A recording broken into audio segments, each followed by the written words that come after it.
રાપર શહેરમાં ટ્રાફિકની વ્યવસ્થાનો અભાવ. રાપર શહેરમાં લોકોની સમસ્યાઓમાં દિવસે ને દિવસે વધારો થઈ રહ્યો છે, કારણ કે પોલીસ પ્રશાસન કરી રહ્યું છે આંખ આડા કાન. તમે જે સ્ક્રીન પર દ્રશ્યો જોઈ રહ્યા છો તે રાપર શહેરના સલારી નાકાના દ્રશ્યો છે, જ્યાં તમે સ્પષ્ટ જોઈ શકો છો કે લારીવાળા લોકો 10 થી 12 ફૂટ રોડ પર લારી રાખીને બિંદાસ ઉભેલા છે, તેમજ વાહન ચાલકો પણ રોડની વચ્ચોવચ્ચ ગાડી ઊભી રાખીને આ લારીવાળા લોકો પાસે ખરીદી કરતા સ્પષ્ટ નજરે દેખાઈ રહ્યા છે, જેના કારણે રાપર શહેરમાં ટ્રાફિકની સમસ્યામાં દિવસે ને દિવસે વધારો થઈ રહ્યો છે.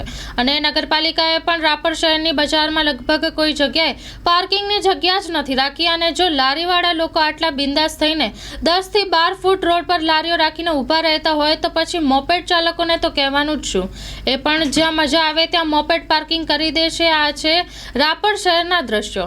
આ શાકભાજી માર્કેટ છે કે પછી આ પાર્કિંગ છે? તમને જણાવી દઈએ કે ન તો આ શાકભાજી માર્કેટ છે કે ન તો પાર્કિંગની જગ્યા છે, આ રોડ છે. આ રાપર શહેરનો સલારી નાકું છે, આ રાપર શહેરની સેન્ટરની જગ્યા છે, પરંતુ વ્યવસ્થાના અભાવે આવી હાલત છે. સવાલ એ છે કે પોલીસ આ બાબતે શું કામગીરી કરી રહી છે? Story report by Suraj Luhar, Rapar. માં motor driving, safe and sure driving. Driving એ શોખ સાથે આપની મોટી જવાબદારી પણ છે.